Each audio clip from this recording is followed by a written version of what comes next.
आज हमारा जो टॉपिक है वो गट से रिलेटेड है। जैसा कि आप सबको पता है कि गट की हेल्थ जो है वो बहुत ज्यादा इंपॉर्टेंट है। अगर गट आपका खराब है तो आप किसी भी बीमारी, अगर आपको कोई बीमारी हुई भी है तो आप ठीक नहीं हो सकते।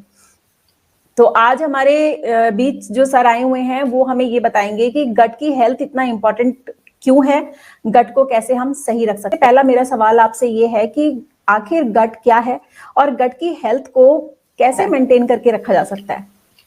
हेलो एवरीवन, मैं सब डॉक्टर संदीप शर्मा। तो आज का जो टॉपिक है उसका पहला सवाल लेते हैं। गट क्या है? गट जो हमारा गैस्ट्रोइंटेस्टाइनल ट्रैक्ट है, मतलब जो पाचन तंत्र तंत्रिका है, उसका एक पार्ट है जहाँ पे खाना पचता है। वो है duodenum, jejunum, ileum, caecum, colon, rectum. ये जो पार्ट है इसको अपन गट कहते हैं। और तो ये पहला सवाल हो गया। पहला सवाल का जवाब कि गट होता क्या है। दूसरा, ये हमारे स्वास्थ्य के लिए जरूरी क्यों है? ये हमारे स्वास्थ्य के लिए जरूरी इसलिए है क्योंकि हमारा 80% इम्यूनिटी इसी गट के आसपास के एरिया में होती है। और हमारा इम्यूनिटी गट के अंदर जो बैक्टीरिया होते हैं उन पे बहुत ज्यादा डिपेंडेंट है। उनका नंबर उनके प्रकार पे डिपेंडेंट होता है, इसलिए वो हमारे इम्यूनिटी के लिए बहुत ज्यादा इंपॉर्टेंट होते हैं। जी, तो गट कहा जाता है कि गट का बैक्टीरिया जो है वो बहुत ज्यादा हमारे लिए इंपॉर्टेंट है। तो उस गट के बैक्टीरिया को बचाने के लिए हमें क्या करना चाहिए सर? इसी में इसका जवाब छुपा है। गट के बैक्टीरिया को बचाने के लिए क्या करना चाहिए? जब हमको अपने आप को बचाना होता है तो हम अपने आप को जिंदा रखने के लिए फूड खाते, खाना खाते तो हम जिंदा रहते हैं। तो हम ऐसा खाना खाएं जो वो बैक्टीरिया खाता है। तो अब अगला सवाल ये होना चाहिए, सर वो बैक्टीरिया खाता क्या है? वो बैक्टीरिया खाता है फाइबर्स। अब दूसरा सवाल, ये फाइबर्स आएगा कहाँ से? ये फाइबर्स कहाँ से आएगा ये आपको बहुत अच्छे से पता है। ये फाइबर्स आते हैं फ्रूट से, वेजिटेबल से। इससे क्या होगा? जो फाइबर्स हमारे बैक्टीरिया को जाएगा, जो हमारे गुड बैक्टीरिया, हेल्दी बैक्टीरिया हैं, वो उसको खाएंगे और अच्छे से फलते फूलते रहेंगे और खुद स्वस्थ रहेंगे, और उनके स्वस्थ रहने से हम स्वस्थ रहेंगे। तो दो चीजें हो गई, फ्रूट्स एंड वेजिटेबल। तीसरा एक बहुत इंपॉर्टेंट चीज है, वो है मिलेट्स। मिलेट्स छोटे छोटे एशियन ग्रेन्स है। इनके अंदर क्या होता है? सूखा कंसंट्रेटेड ड्राइड फाइबर होता है। मतलब वो दिखता तो छोटा सा है, आपने को समझ में नहीं आता फाइबर, लेकिन उनके अंदर फ्रूट्स एंड वेजिटेबल से भी 3-4 गुना ज्यादा फाइबर्स होते हैं। मतलब ये एक बहुत इंपॉर्टेंट अच्छा सोर्स हो सकता है फाइबर्स का। जब हम उसको पकाते हैं और भिगोते हैं तो वो वाटर एब्जॉर्ब करके फूल जाता है और जबरदस्त फाइबर को सोर्स बनता है। तो अगर आप मिलेट्स को अपनी जिंदगी में खाएंगे, अपने खाने पीने में रखेंगे, तो वो एक इंपॉर्टेंट फूड हो सकता है हमारे गट बैक्टीरिया के लिए। और वो उन्हें खाएंगे, वो स्वस्थ रहेंगे, तो इनडायरेक्टली हम भी स्वस्थ रहेंगे। सर, ये जो लोग बीमार हैं, जिनको ऑलरेडी काफी सारी बीमारियां हैं, उन्हें दवाइयों पर हैं। आपको पता ही है कि जो बीमार होते हैं उनको दवाइयां तो खानी पड़ती हैं। अब दवाइयां खाने वाले लोगों को के लिए क्या हिदायत है कि वो अपने गट हेल्थ को कैसे मेंटेन रखें? क्योंकि कहीं ना कहीं उनका गट जो है वो काफी ज्यादा इफेक्ट होता है और कहीं ना कहीं वो डिप्रेशन में भी लैंड हो जाते हैं। दवाई बीमारियों के साथ साथ एक और बीमारी लेकर के चलते हैं साथ में। तो मैं जानना चाहूंगी आपसे सर कि दवाई खाने वाले लोग किस तरह से अपने गट की हेल्थ को मेंटेन कर सकते हैं, और खास करके वो लोग जो फाइबर खाने के बाद उनको प्रॉब्लम होती है, तो वो अपने बैक्टीरिया को कैसे हेल्दी रखें? सबसे पहले इंपॉर्टेंट बात है कि हम दवाइयों पे हैं तब गट हेल्थ कैसे रखेंगे सही? तो ये डेली का लड़ाई है, डेली फाइट आपको करना है। और इसका कोई एग्जैक्ट सोल्यूशन नहीं है कि मैं दवाई भी खाता हूँ और गट हेल्थ भी ठीक रहे। ऐसा होना नियर टू इम्पॉसिबल है। इसलिए देखा जाता है, जैसे जब आप एंटीबायोटिक्स पे होते हैं तो जो ड्रग्स बैक्टीरिया को मारने वाले, एंटीबायोटिक्स वाले जो ड्रग्स हैं, तो इस पे डिपेंड करेगा वो कौन सा ड्रग्स है, कितने ज्यादा नंबर पे आप ले रहे हैं, कब से ले रहे हैं। तो वो तो बैक्टीरिया को मारेंगे। इसमें आप ऐसा कोई जादुई तरीका नहीं है मैं आपको बता दूं कि वो बैक्टीरिया ना मरे और एंटीबायोटिक्स भी आप ले लें। इम्पॉसिबल वाली बात है।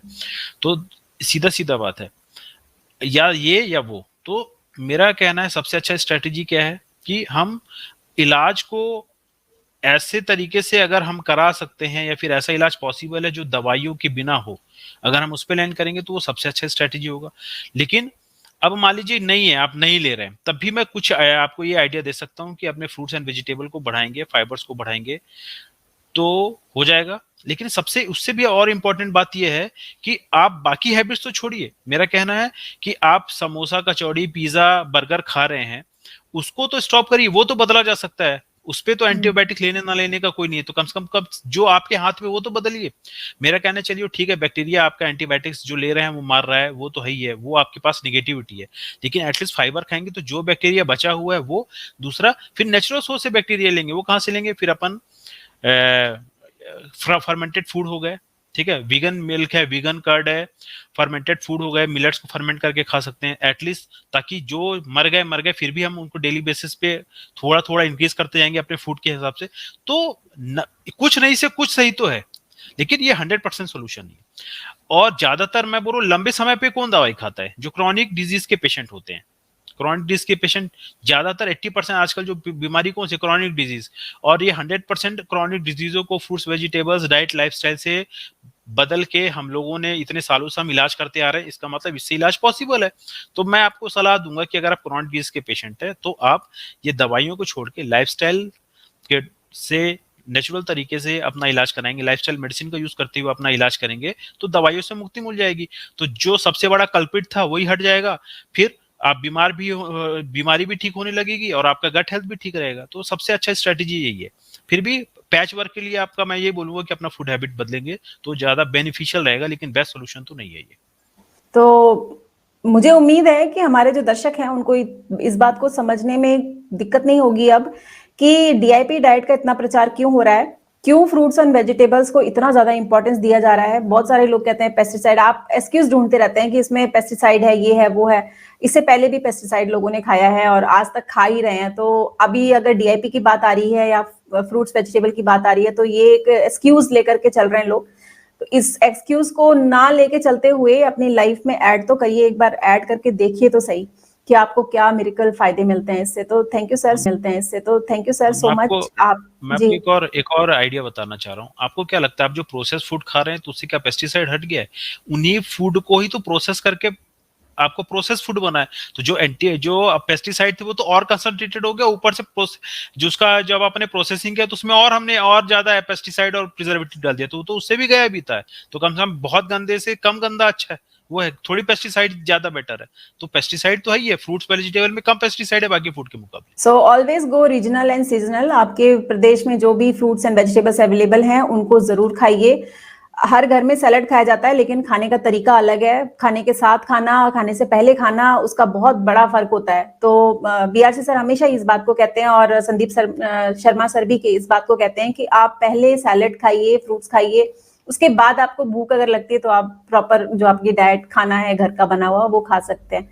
तो उम्मीद करती हूँ सर कि हमारे सभी दर्शकों को इस गट हेल्थ के बारे में समझ में आया होगा कि हमारा जो बड़ी आंत है जिसको हम गट कहते हैं, वो बड़ी आंत क्यों इतनी इंपॉर्टेंट है। उसी में सारा काम होता है, फर्मेंटेशन का, पानी सोखना, बॉडी में पानी पहुंचाना, सारे काम उसी के अंदर होते हैं। तो वो बहुत ज्यादा जरूरी है उसको हेल्दी रखना। तो sir thank you so much for coming. कुछ और कहना चाहते हैं तो आप कह सकते हैं हमारे दर्शकों को। बिल्कुल, मैं आखिरी आपको एक और ये बात बताना चाहता हूँ। हमारा जो बैक्टीरिया है और जो हमारा गट है, वहाँ पे ब्रेन का एक बहुत इंपॉर्टेंट केमिकल सीरोटोनिन बनता है।